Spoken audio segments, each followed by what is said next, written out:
I actually did a master's in information security. Once I did that, then I came to like a bunch of companies in the Bay Area and stuff. So I started working. So tying the journey together on your question of how it all started, that was how.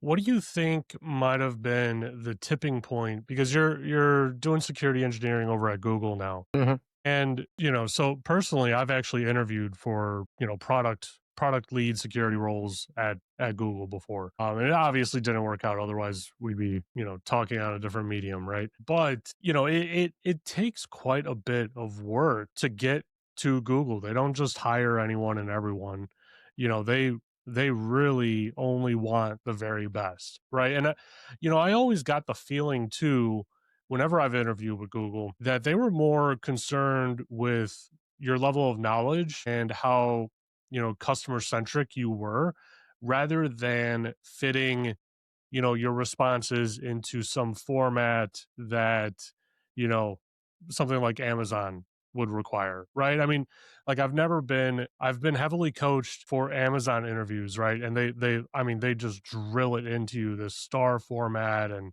these are the kinds of things that you want to be thinking of and all this sort of stuff, right? I mean, like my notes for my Amazon interview is substantial. It's probably the biggest OneNote page that I have. But with Google, and maybe things have changed, right? But with Google, at least, they were like, look, we prefer it in the star format. It needs to make sense to you when it's coming out. You shouldn't be trying to force yourself into this thing, right? Like, this is what we're looking for. We prefer the star format, and then just go with it, right? How did you make that jump? Do you think that it was your master's necessarily, or what was maybe the turning point in your own training and education that brought you to Google, that you think that maybe just like took you over that edge? Maybe, I mean, because it's honestly personal curiosity, right? Because I'm wondering myself, like, what it would take. No, I get this asked a lot. And then I've been asked a lot of similar, worded questions in the last like almost a decade. Because I've been here about 8 years now.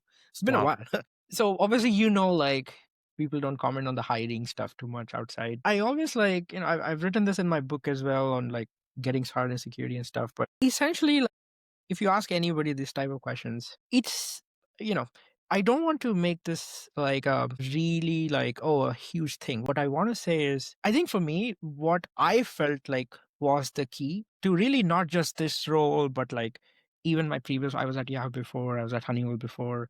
And I've like obviously interviewed at a bunch of other fangs and like gotten a yes and then said no and stuff like that. Right. So fair to say that I've kind of like walked through several different processes. So what I observed was like basically, Joe, I think what I figured out was it's about that commonality of concepts. So figuring out that it's one thing to understand, it's one thing to know a concept, but it's another thing to understand it. And then it's another level to deeply understand it that you can actually change it. You know what I mean? That's one aspect. So like, you could pick up any simple example, pick up any protocol or pick up any like technology.